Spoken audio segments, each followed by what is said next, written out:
Alright, what is poppin', people? We are here. And I got more Cap games, because, I know we got some people out there, at least that like Cap, so... We got round 2, the Cap's Winter Seasonal Tournament. I was up against a guy named Pepsi Plunge. And... this series was quite interesting. And I don't mean that in a bad way, so much as I mean it in a way that I have to show you through pressing play. So, this first game, obviously, we got the Sand versus Sun matchup.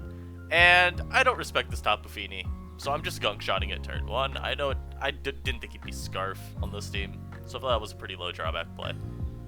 And I know he's gonna go Tomahawk here, so I U-turn. I probably could have just gunk shot there, in all honesty. Because when you look at my team, this is a Shift Gear, Stored Power, Bagheera. Like, I don't threaten this at all immediately. He also has this AV Glow King. So it's not like I'm a huge threat. So I feel like just gunking could have been really good for me here. I could always follow that up with Mandibuzz, no matter what.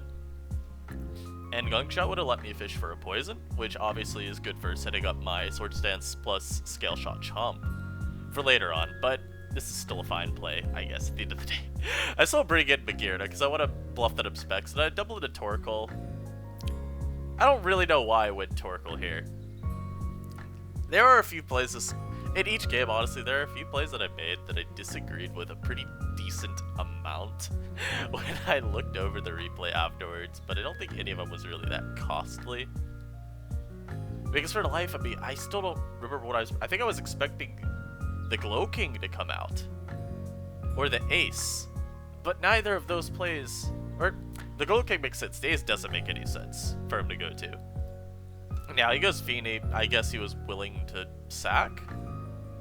Anyhow, that's free Venusaur, and so you're gonna see an interesting series right here, so I know I get a growth no matter what here, so I'm just gonna go for that.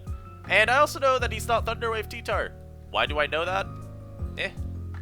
I couldn't tell you. But I'm going to stay in a Giga Drain knowing that he can't touch me. So I'm going to just chunk this.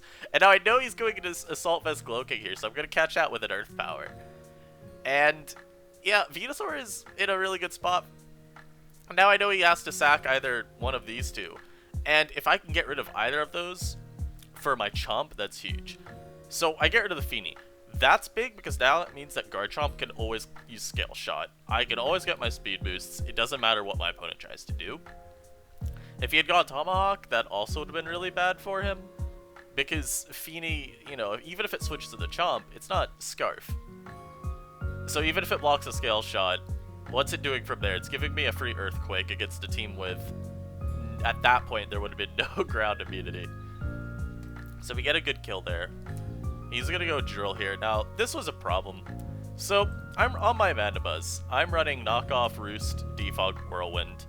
Right now, and I don't know if this extends to OU, but at least in Cap, you really want Whirlwind on Mandibuzz, or like U-turn plus a Dragapult, so that you can successfully deal with Spectre.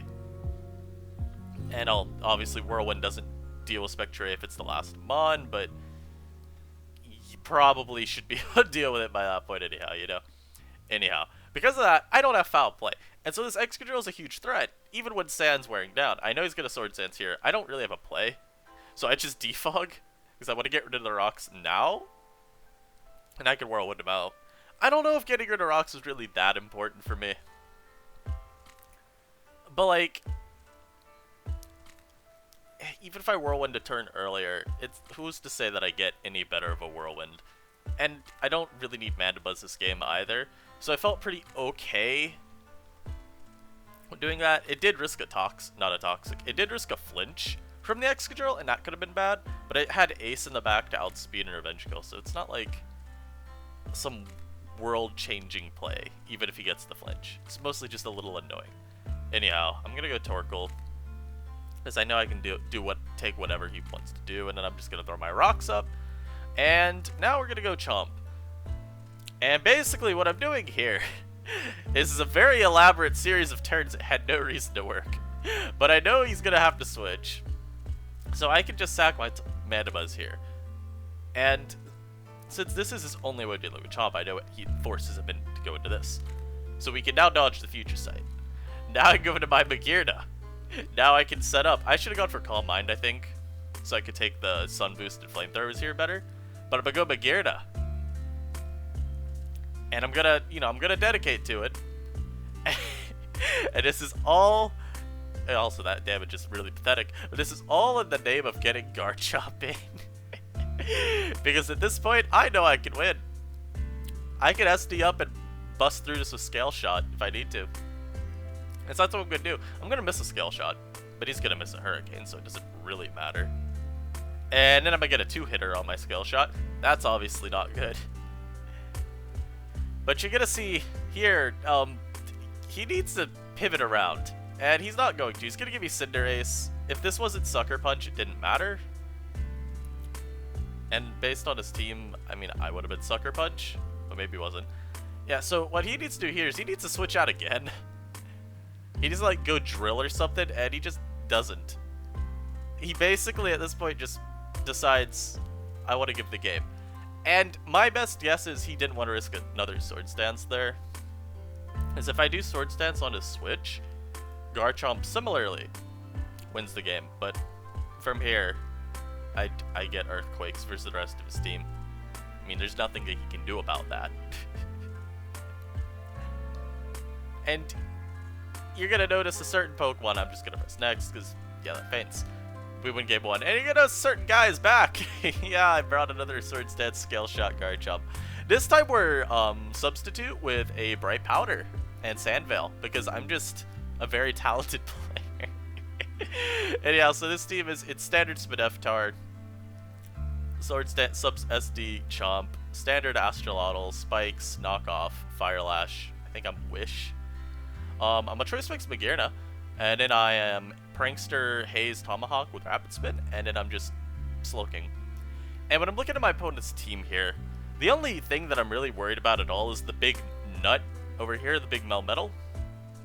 Because if this ever gets in versus my team, I don't have a good way of dealing with it, you know? Like,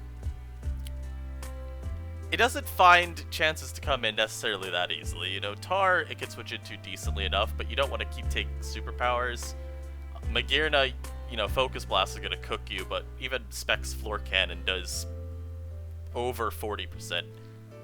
And, I mean, you don't know that you have a free switch in versus Tomahawk, from preview at least, so there's that. And of course, you don't want to switch into Slowking, as it can Scald Burn you. But I know that so long as I dissuade this from coming in enough, I should be able to just dictate how the game goes.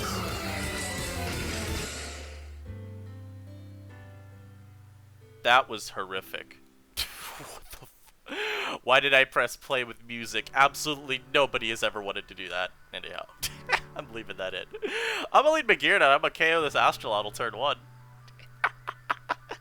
Yeah, you can see even here. I was shocked. Apparently, that's a... Depending on his EV spread, it could have been a more favorable roll, but if he was, like, max special defense with a whole bunch of speed and then just a little HP, the roll was like a 25% chance to Oko. So that's obviously huge.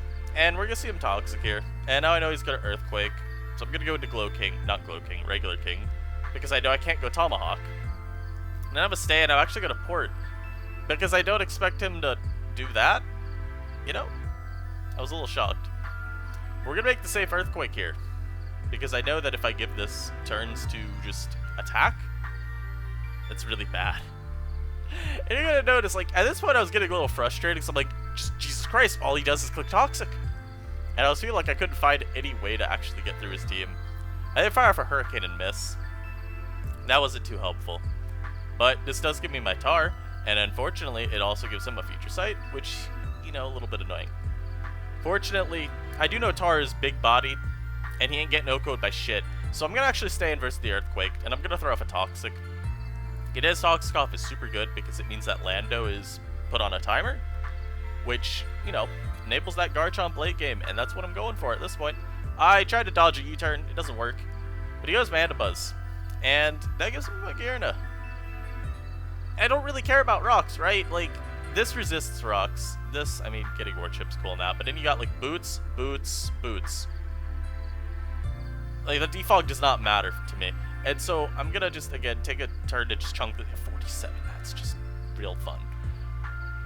We blast the Melmetal. I know he's gonna do something like Bash, so I just throw out King here. I don't really care to keep it around at this point.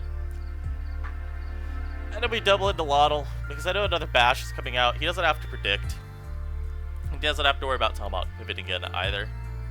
Right here, actually Fire Lash. The reason is because I did not expect to Protect. I felt Protect was not ever the play he needed to make. If only because...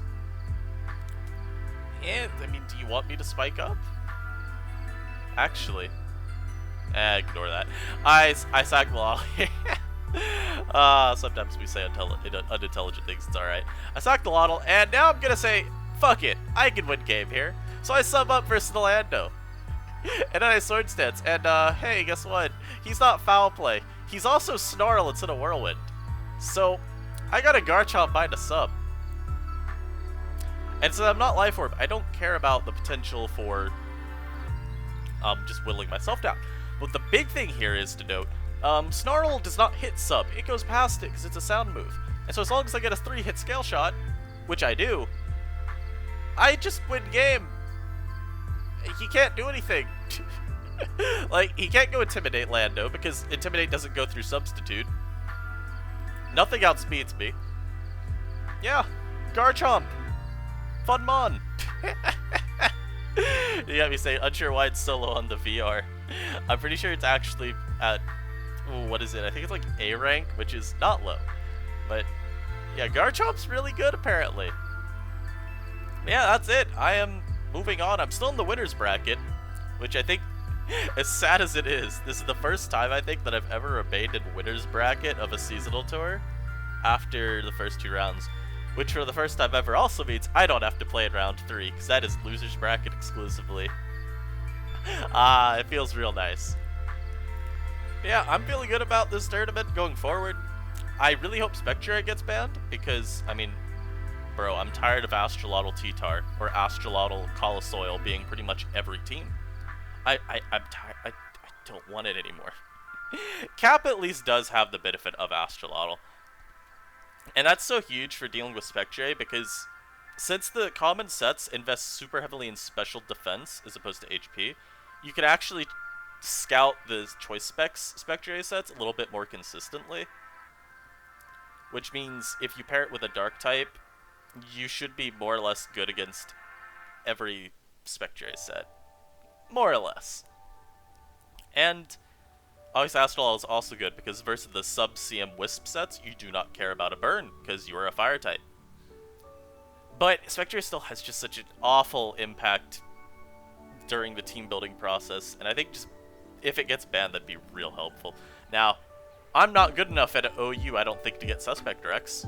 Well, if I load a Piper offense, surely I can cheese my way up there. But I don't know what to find out, so I'll let the people decide whether Emo Rapidash stays or goes. But I hope you guys enjoyed. I guess the next Cap content will be whenever I play another series of this. Until then, guys, I hope you're having a blast. I'll see you next time. Peace.